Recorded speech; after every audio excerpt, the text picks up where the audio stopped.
बोलो भारत माता की, भारत माता की। ಬಾಬಾ ಸಾಹೇಬ್ ಅಂಬೇಡ್ಕರ್ ಅವರಿಗೆ, ಬಾಬಾ ಸಾಹೇಬ್ ಅಂಬೇಡ್ಕರ್ ಅವರಿಗೆ, ಕೃಷ್ಣದೇವರಾಯ ಅವರಿಗೆ, ನಾಲ್ವಡಿ ಕೃಷ್ಣದೇವರಾಯ ಅವರಿಗೆ. ವೇದಿಕೆ ಮೇಲೆ ದಿವ್ಯ ಸಾನ್ನಿಧ್ಯವನ್ನು ವಹಿಸಿರುವಂಥ ನಮ್ಮ ಹಿಂಬಡಿಯ ಸಿದ್ದರಾಮೇಶ್ವರ ಸ್ವಾಮೀಜಿಗಳ ಮತ್ತು ಸೇವಾಲಾಲ್ ಸ್ವಾಮಿಗಳ ಪಾದಗಳಿಗೆ ನಮಸ್ಕರಿಸುತ್ತಾ, ವೇದಿಕೆಯಲ್ಲಿರುವಂಥ ಎಲ್ಲ ಮಾನ್ಯ ಶಾಸಕರುಗಳೇ, ಮಾನ್ಯ ಪದಾಧಿಕಾರಿಗಳೇ, ಮಾಜಿ ಶಾಸಕರುಗಳೇ, ಮುಖಂಡರೇ, ಮುಂಭಾಗದಲ್ಲಿ ದೊಡ್ಡ ಸಂಖ್ಯೆಯಲ್ಲಿ ಆಗಮಿಸಿರುವಂಥ ಕೊಲಂಬೋ, ಕೊರಚಾರ್, ಕೊರಮ, ಬಂಜಾರ ಮತ್ತು ಬೋವಿ ಸಮಾಜದ ಎಲ್ಲ ಕುಲ ಬಾಂಧವರೇ, ಈ ಸರ್ಕಾರದ ನೀತಿಯನ್ನು ನಾವು ಖಂಡಿಸೋದಕ್ಕೆ ಇಲ್ಲಿ ಸೇರಿದ್ದೇವೆ.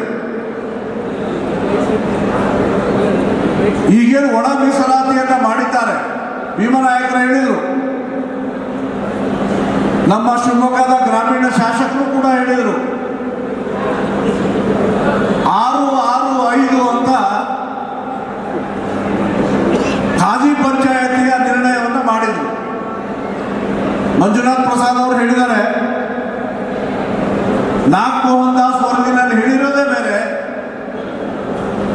ಇವರು ಹೇಳಿರುವಂತ ತೀರ್ಮಾನನೇ ಬೇರೆ. ಅದಾದ್ಮೇಲೆ ಅದರ ಮೇಲೆ ಒಂದು ಬರೆ ಹೇಳೋದು. ಏನ್ ಬರೆ ಹೇಳಿದ್ದಾರೆ? ಹೊಸ ರೋಸ್ಟರ್ ಪದ್ಧತಿಯನ್ನ ಜಾರಿಗೆ ತಂದಿದ್ದಾರೆ. ABC ರೋಸ್ಟರ್ ಪದ್ಧತಿಯನ್ನ ಜಾರಿಗೆ ತಂದಿದ್ದಾರೆ. ಇದನ್ನ ನಾವು ತೀವ್ರ ವಿರೋಧ ಮಾಡೋದಕ್ಕೋಸ್ಕರ ಇಲ್ಲಿ ಸೇರಿದ್ದೇವೆ.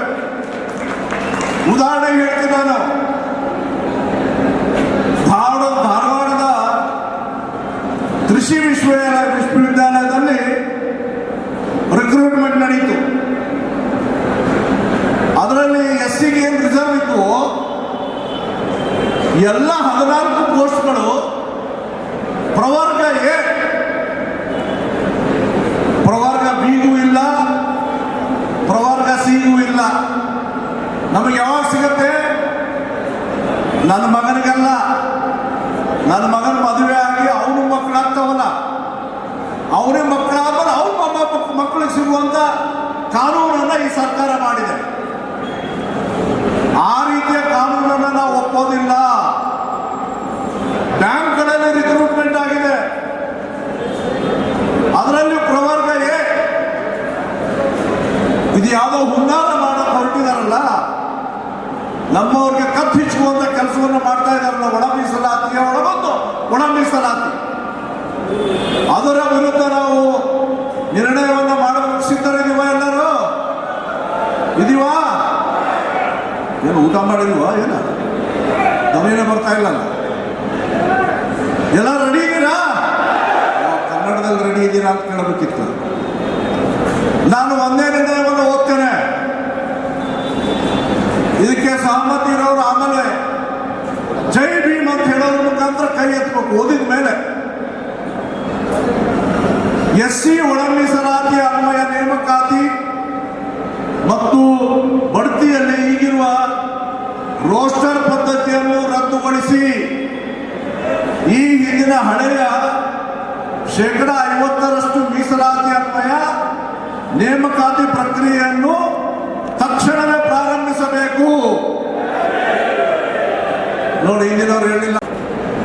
ಹಳೆಯ ಮೀಸಲಾತಿಯನ್ನ ಮತ್ತದರೊಳಗೆ ನಮ್ಗೆ 15% SCಗಳಿಗಿದೆ, 3% STಗಳಿಗಿದೆ.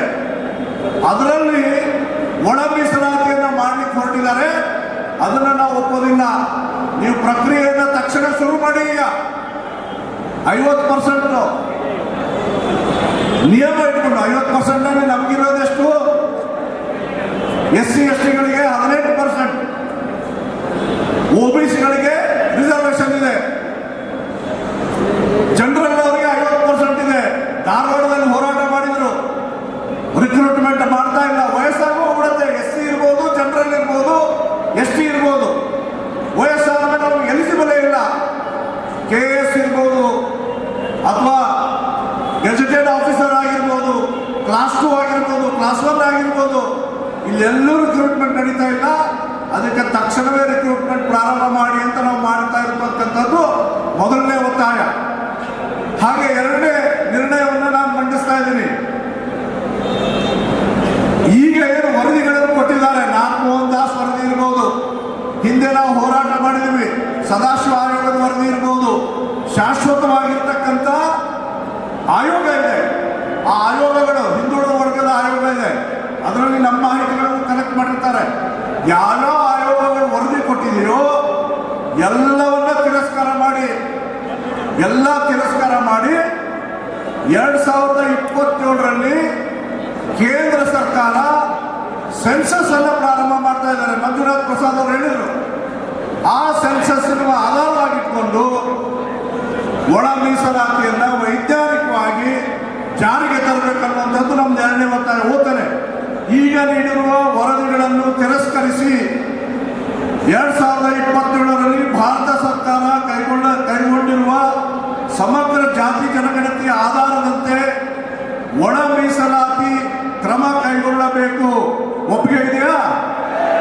ಜೈ ಭೀಮ್, ಜೈ ಭೀಮ್, ಜಗತ್ತೆಲ್ಲ ಜೈ ಭೀಮ್, ಜೈ ಭೀಮ್.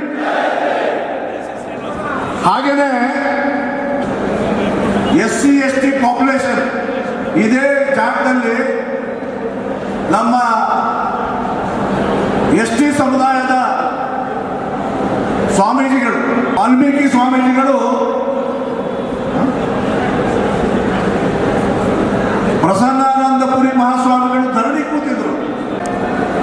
ST ಜನಾಂಗ 3% ಇಲ್ಲ, ನಾವು 7% ಇದ್ದೀವಿ ಟೋಟಲ್ ಪಾಪ್ಯುಲೇಷನ್ ಅಲ್ಲಿ ಕರ್ನಾಟಕದಲ್ಲಿ ಅಂತ ಧರಣಿ ಕೂತ ಮೇಲೆ ಹಿಂದಿನ ಸರ್ಕಾರ ಅದನ್ನು 3 ಹೇಳೋದನ್ನ 7%ಗೆ ಏರಿಸ್ತು.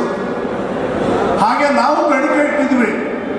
ಇಡೀ SC ಜನಾಂಗ 15%ಗಿಲ್ಲ, 17%ಗೆ ಇದೀವಿ ನಾವು. ಹೀಗಾಗಿ 15ರಿಂದ 17, 3ರಿಂದ 7 ಈ ಬೇಡಿಕೆಯನ್ನು ಇಟ್ಟಿದ್ವಿ. ಹಾಗಾಗಿ ಅದು ಕೇಂದ್ರ ಸರ್ಕಾರಕ್ಕೆ ಹೋಗಿ ವಾಪಸ್ ಬಂದಿದೆ. 9th ಶೆಡ್ಯೂಲ್ಗೆ ಈಗ ಭೀಮನಾಯಕರು ಮಾತನಾಡುವಾಗ ಹೇಳಿದರು, 9th ಶೆಡ್ಯೂಲ್ಗೆ ಸೇರಿಸಿದ್ರೆ ಈ 24% ಯಾವುದೇ ಕಾರಣಕ್ಕೂ ತೆಗೆದುಹಾಕಕ್ಕೆ ಸಾಧ್ಯ ಇಲ್ಲ. ಈಗ ನಮ್ಮನ್ನು ಏನು ಮಾಡಿದ್ದಾರೆ, ಹೈಕೋರ್ಟಿನ ಒಂದು ಆಜ್ಞೆಯನ್ನು ಪರಿಗಣನೆಗೆ ತೆಗೆದುಕೊಂಡು 2% SCಗಳಿಗೆ ಕಡಿಮೆ ಮಾಡಿದ್ದಾರೆ, 4% STಗಳಿಗೆ ಕಡಿಮೆ ಮಾಡಿದ್ದಾರೆ. ಅದಕ್ಕೋಸ್ಕರ ನಾವು ಇಡ್ತಾ ಇರುವಂಥ ಬೇಡಿಕೆ ಏನು, ಈ ಪರ್ಸೆಂಟೇಜನ್ನು 9th ಶೆಡ್ಯೂಲ್ಗೆ ಸೇರಿಸಬೇಕನ್ನುವಂಥ 3ನೇ ನಿರ್ಣಯವನ್ನು ನಾನು ಹೇಳ್ತಾ ಇರೋದು. ಅದಕ್ಕೆ ಪರಿಶಿಷ್ಟ ಜಾತಿ ಮತ್ತು ಪರಿಶಿಷ್ಟ ವರ್ಗಗಳ ಜನಸಂಖ್ಯೆಗೆ ಅನುಗುಣವಾಗಿ ಕ್ರಮವಾಗಿ 17% ಮತ್ತು 7% ಮೀಸಲಾತಿಯನ್ನು ಶಾಶ್ವತವಾಗಿ ಜಾರಿ ಮಾಡಲು ಸಂವಿಧಾನದ ಶೆಡ್ಯೂಲ್ 9ರಲ್ಲಿ ಸೇರಿಸಲು ರಾಜ್ಯ ಸರ್ಕಾರ ನಿಯೋಗದ ಮೂಲಕ ಕೇಂದ್ರ ಸರ್ಕಾರಕ್ಕೆ ಒತ್ತಡ ಹಾಕಿ ಕ್ರಮ ಕೈಗೊಳ್ಳಬೇಕು. 9th ಶೆಡ್ಯೂಲ್ಗೆ ಈ 7% ಜಾಸ್ತಿ ಆಗೋದು, 6% ಜಾಸ್ತಿ ಆಗೋದನ್ನ ನಾವು ಒತ್ತಾಯ ಮಾಡ್ತಾ ಇದ್ವಿ. ಒಪ್ಪಿಗೆ ಇದೆಯಾ? ಜೈ ಭೀಮ್, ಜೈ ಭೀಮ್. 4ನೇ ಬೇಡಿಕೆ, ನಾವೆಲ್ಲ ಶಾಸಕರುಗಳು, ನಮಗೆ ನಾನು ಒಂದು ಕ್ಷಣ ಸಿದ್ದರಾಮಯ್ಯರನ್ನ ಸದನದೊಳಗೆ ಅಭಿನಂದನೆ ಮಾಡಿದ್ದೆ. 24.1% ಬಜೆಟ್ ಹಣವನ್ನು SC ST ಸಮುದಾಯಕ್ಕೆ ನಾನು ಮೀಸಲಿಡುವಂಥ ಕಾನೂನನ್ನು ಅವ್ರು ಮಾಡಿದರು. ಅವತ್ತು ನಾವು ಅಭಿನಂದಿಸಿದ್ವಿ. ಆದರೆ ಇವತ್ತೇನು ಮಾಡ್ತಾ ಇದ್ದಾರೆ, SCP TSP ಹಣ, ಶಾಸಕರಾಗಿದ್ದಾರೆ ಚೆನ್ನಾಗಿ ಗೊತ್ತಿದೆ, SCP TSP ಹಣವನ್ನು ಬೇರೆ ಉದ್ದೇಶಕ್ಕೆ ಬಳಸ್ಕೊತಾ ಇದ್ದಾರೆ. ಆ ಬೇರೆ ಉದ್ದೇಶಕ್ಕೆ ಬಳಸ್ಕೊಳ್ಳೋದನ್ನ ನಾವು ವಿರೋಧ ಮಾಡ್ತೇವೆ. SC ಮತ್ತು ST ಜನಾಂಗದ ಕಟ್ಟ ಕಡೆಯ ದಟ್ಟ ದರಿದ್ರನಿಗೂ ಹಣ ತಲುಪಬೇಕಂತ ಆದರೆ ನಮ್ಮ ಹಣವನ್ನು ಡೈವರ್ಟ್ ಮಾಡೋಕ್ಕಿಲ್ಲ. ನಾವು KSRTC ಬಸ್ಸಿಗೆ ದುಡ್ಡು ಕಟ್ಟಿದೆ, BMTC ಅವರಿಗೆ ಈ ಸ್ಕೀಮ್ಗಳು ತಂದಿದಾರಲ್ಲ, ಯಾವುದೋ ಫ್ರೀಬಿ, SC ST ದುಡ್ಡುಗಳು ಜನರವರು ಓಡಾಡ್ತಾ ಇದ್ದಾರೆ. SC ST ದುಡ್ಡಿನಲ್ಲಿ ಮಹಿಳೆಯರ ದುಡ್ಡು ಈಗ ನಮಗೆ ರಿಸರ್ವ್ ಕೊಡಕ್ಕೆ ಬೇಡ ಅಂತ ಹೇಳ್ತಾ ಇಲ್ಲ. ನೀವು ಅವರಿಗೆ ನಮ್ಮ ದುಡ್ಡು ಕೊಡಬೇಡಿ. ನಮಗೆ ಮೀಸಲಿರುವಂಥ 24.1% ಹಣ ಏನಿದೆ ಅದನ್ನ SC ST ಜನಾಂಗಕ್ಕೆ ಬಳಸಬೇಕು. ಒಪ್ಪಿಗೆ ಇದೆಯಾ? ಕೈ ಎತ್ತಿ ಸರಿಯಾಗಿ. ಜೈ ಭೀಮ್, ಜೈ ಭೀಮ್, ಜೈ ಭೀಮ್. ಈ 4 ಬೇಡಿಕೆಗಳ ಜೊತೆಗೆ ಯಾವುದೇ ಕಾರಣಕ್ಕೂ ಸರ್ಕಾರ, ನಾವು ಇಲ್ಲಿ ಸಾಂಕೇತಿಕವಾಗಿ ರಾಜ್ಯಾದ್ಯಂತ ಜನ ಬಂದಿದ್ದೇವೆ. ಇಡೀ ಕೊಲಂಬೋ ಸಮಾಜ ಇಲ್ಲಿ ಬಂದಿಲ್ಲ. ಮಂಜುನಾಥ್ ಪ್ರಸಾದ್ ಅವರು ಅಂಕಿಅಂಶ ಹೇಳಿದರು, ನಮ್ಮ ಜನಸಂಖ್ಯೆ ಎಷ್ಟಿದೆ ಅಂತ. ನಾವು ದುರಾಸೆ ಪಡುವಂಥವರಲ್ಲ. ನಮ್ಮ ಜನಸಂಖ್ಯೆಗೆ ಅನುಗುಣವಾಗಿ, ನಮ್ಮ ಹಿಂದುಳಿದುವಿಕೆಗೆ ಅನುಗುಣವಾಗಿ ನೀವು ರಿಸರ್ವೇಷನ್ ಅನ್ನು ಕೊಡಿ, ಸವಲತ್ತುಗಳನ್ನು ಕೊಡಿ ಅನ್ನುವಂಥ ಒತ್ತಡವನ್ನು ನಾವು ಸರ್ಕಾರಕ್ಕೆ ಹಾಕ್ತಾ ಇದ್ದೀವಿ. ಇದನ್ನು ಹೊರತುಪಡಿಸಿ ನೀವೇನಾದ್ರು ವ್ಯತ್ಯಾಸ ಮಾಡಿದರೆ ಅದ್ಯಾರು ಘೋಷಣೆ ಆಗಿಸ್ತಾ ಇದ್ದಾರೆ ಬಿಲ್ಸಪ್ಪ ಅವ್ರಿಗೆ. ಇವತ್ತು ಒಳ ಮೀಸಲಾತಿಯ ವಿಚಾರವಾಗಿ ನಾಳೆ ಬಿಟ್ಟು ನಾಡಿದ್ದು ಅಂದರೆ 2 ದಿನ ಬಿಟ್ಟು 3ನೇ ದಿನ ಸಚಿವ ಸಂಪುಟದ ಒಳ ಮೀಸಲಾತಿಯ ವಿಶೇಷ ಸಭೆ ಇದೆ. ಇಂತಹ ಸಂದರ್ಭದಲ್ಲಿ ನಮ್ಮ ಸಮುದಾಯಗಳ ಹಕ್ಕೊತ್ತಾಯಗಳು ಸರ್ಕಾರಕ್ಕೆ ಏನಿರಬೇಕು ಅಂತೇಳಿ ಒಕ್ಕೂಟದ ಹಕ್ಕೊತ್ತಾಯಗಳನ್ನು ಇಲ್ಲಿ ಚರ್ಚೆ ಮಾಡಿದೆ. ಅದನ್ನು ನಿಮ್ಮ ಮುಂದೆ ಸಚಿವರು ಬರೋಕ್ಕಿಂತ ಪೂರ್ವದಲ್ಲಿ ನಿಮ್ಮಗಳ ಮುಂದೆ ನಿರ್ಣಯವನ್ನು ಅಂಗೀಕಾರ ಮಾಡಿಕೊಳ್ಬೇಕಾಗಿದೆ. ಆ ನಿರ್ಣಯಗಳು ಏನೇನು ಅನ್ನೋದನ್ನು ಒಕ್ಕೂಟದ ಅಧ್ಯಕ್ಷರಾಗಿರುವಂತಹ ಅರವಿಂದ ಲಿಂಬಾವಳಿಯವರು ಮಂಡಿಸ್ತಾ ಇದ್ದಾರೆ. ವೀಕ್ಷಕರೇ, ಇಂತಹ ವಿಡಿಯೋ ನೋಡಬೇಕಾದ್ರೆ ಐಡಿಯಾ ನ್ಯೂಸ್ ಅನ್ನು ಸಬ್ಸ್ಕ್ರೈಬ್ ಮಾಡಿ, ಶೇರ್ ಮಾಡಿ, ಲೈಕ್ ಮಾಡಿ. ಕ್ಯಾಮರಾಮನ್ ಗೌತಮ್ ಜೊತೆ ಐಡಿಯಾ ಮಂಜು, ಐಡಿಯಾ ನ್ಯೂಸ್, ಬೆಂಗಳೂರು.